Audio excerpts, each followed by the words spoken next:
What's going on, guys? Patrick here with Window Tinting Business, and today in this video I'm going to show you guys our method in regards to how to pre-cut and prep everything for a flat glass gig. We have a flat glass gig coming up just this morning, so we're going to go ahead and show you all the processes that we do to get ready for that so that we can have a quick and expedited installation, and then we can just move on to the next job. So here we go. All right, so we're in the garage right now, and we're prepping for a job today. I believe it's 17 panes.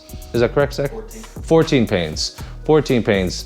The thing with this is that you can take your film, either you're cutting it out of the box or you're cutting it from a film handler, and you can bring this to the job and to the project as well, but it does take up more time. You know, you're getting to the project, and you have to set up tarps, you have to set up the ladder, you have to set up the film handler, and then it takes time to cut all the film. If you're able to go ahead and pre-cut, it does make it a little bit easier once you're on the job site. So at that point, you're just transferring all your equipment, all your tools, all your scaffolding, whatever you need, and you just start getting to the installation portion. This particular job, it's in a high-rise in downtown Tampa.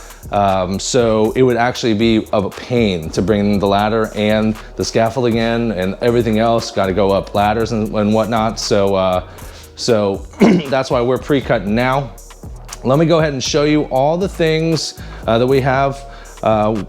Whenever we work with the film handler, we do put a tarp down.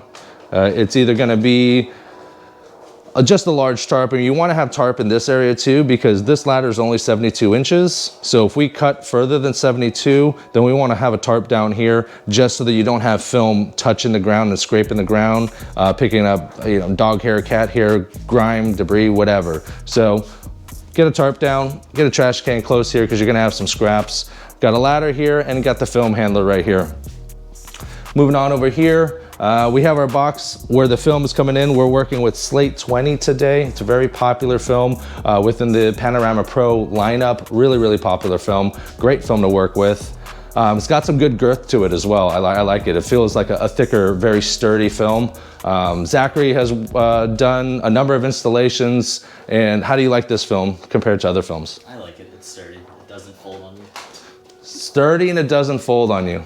He likes it. All right, moving on here. To help us out, I have, let's see here. We have Tint Wiz up right here because this is how we did the proposal. And we have all the measurements here. And then over here, we're at the SolarGuard app. And what we did is that you have an option to input a project, and then you can input all the measurements for the windows and whatnot, and then you select the film that you have, the width of it, and it gives you a cut map. So this helps you guide you in being able to cut the film, keep track of the film, but also manage it so that you're not wasting film. This is going to spit out the most effective way to use your film so you don't waste film. Couple other things that we have here. We do have a good roll of painter's tape. This is 3M tape. I was using Scotch tape or something. I think it was Scotch. What was the crap tape we were using? I think it was Scotch. No, I don't think it was Scotch, because Scotch we used before. It had some orange logo on the inside. Okay, I don't know what, oh, this is Scotch tape. This is Scotch blue tape. Okay, so I forget what tape we used, but it wasn't like sticky. Like, and I needed something to stick. It kept falling off and it kept unrolling our rolls. So we used the Scotch blue number 2093, and I like to use something about 1 inch wide, 1 1/4 inch wide, just so we have surface area to write on, and you're gonna see why. Blue tape here, a Sharpie, and what we do is, as you can see, we go ahead and write down the measurements of the windows. This one is a 45 by 65.5, parentheses 4, which means it's a multiplier. So there's gonna be 4 of these particular windows. And we're rolling for a reverse roll and a drop roll. And we do this for everything. It doesn't matter if it's going to be, it doesn't matter if it's maybe a smaller window that you can air peel, or these larger windows that you're gonna do a drop peel method. But being able to just roll them and mark them like this makes it super, super efficient and effective for organization, because you don't want to go to a project and there's like everything all over the place. There's loose film and whatnot. You don't want to do that. So this keeps everything organized, and what you can do is once you get to the project, you know the measurements, so that what you can do is you can take the films and then just start putting them in the rooms that they belong in. That way, once you start getting to the installation, the film is there and ready for you. This particular one, we do have a good amount of excess here. These windows in the skyrise is pretty large. So we have about a 27-inch wide by 87-inch runner. So normally we don't have scraps this big. You know, in hindsight, probably a better method would have been to get a 60-inch roll. So we would have just had this waste, but this is still a good amount of waste. So what we're doing is we're gonna go ahead and just roll this excess film up, and we're gonna actually hold on to it. 27 inches wide, that's a pretty good amount of film. We can definitely use that for potentially residential windows in the future or smaller windows. We're just gonna hold on to it just in case. No sense in to throw away the film if we can use it later on. And doing the same method, I'm writing down, everything has to be organized, guys. If you don't organize things from the jump, you're gonna end up with a bunch of film all over the place. You don't know what type of film it is. You don't know what the measurements are or everything else like that. So stay organized. We got 27 by 87 times 4. That's what we're gonna have here. This is not going into the project, but we're just gonna go ahead and put that to the side. In addition to that information, I will also put another piece of tape that says Slate 20. That's very, very important. Because if not, again, it's like we have measurements and we have measurements, but what's the film type, right? And as you guys can see, we have a number of different films. You know, we're starting to build up our Panorama Pro lineup with the Slates and the CXs and things of that nature as well. So we don't want to get mixed up with any of the other films that we do have. And moving on to the other tools that you're gonna need for sure, you're definitely gonna need a measuring tape. And then the tape that we have, the blue tape, works to mark the film that we're gonna use, but it also helps to mark the film handler. So this particular one is, we have runs that are going 86 and change, so they're gonna be like down here, right? But like you either have to pull straight down and then kind of pull out and hope that your marker doesn't move.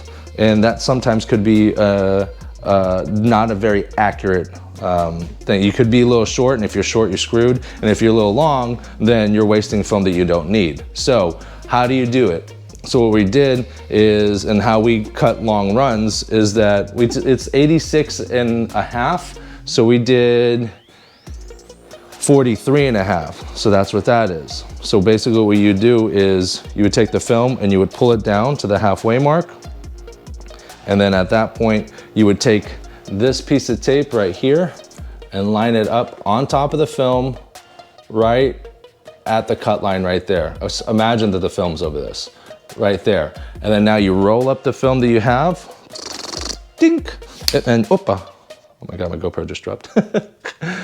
You roll the film up, reverse roll it for a reverse roll, get it tight right here. That tape's still on the film. You're gonna pull straight down until that tape matches up with that. And then that way you can pull an 86 run without having, or you can pull a run longer than your ladder without having it to hit the ground or scrape the ground or potentially mar or scratch or kink the film. And then you just kind of rinse and repeat for however many film or runs you do have on that. The van is pretty much already packed. We have all our installer tools that we're gonna need, install belts, squeegees, and everything else like that. This is an amazing piece of scaffolding. This scaffolding is a 4-foot scaffolding made by Metal Tech. I think you can get it for about 125 bucks or something like that. But like it goes 4 feet high, it has movers, it has wheels. We do have the big Metal Tech scaffolding, but this stuff is a big pain in the butt. We charge an extra $350 on every job whenever we have to pull these guys out, because it is a lot of work. These fold up, you can get to 4 feet high, and they're pretty much amazing.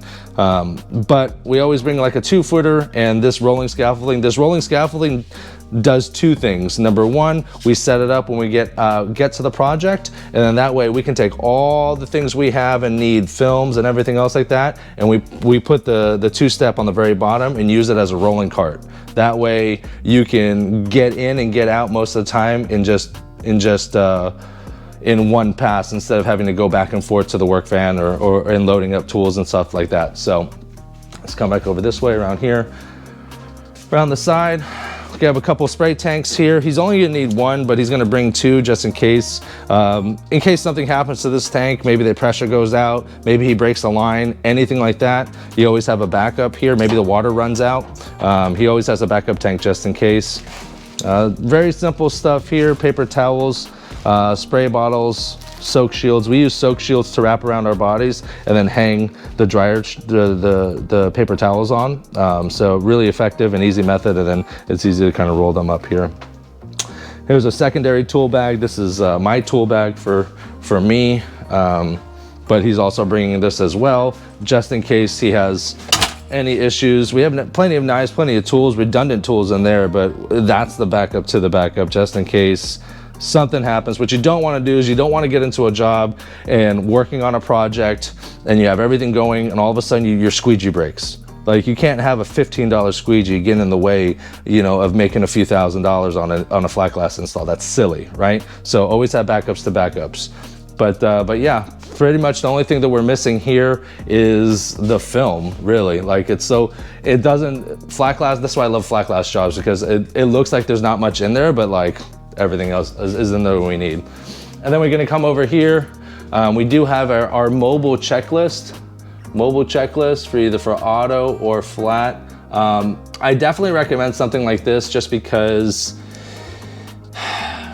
we as business owners, as employees, we just have so many things going on, and like trying to go off the top of our head and remembering everything that we need for every single job and project is kind of cumbersome. So this kind of alleviates that. I'm a big person on lists.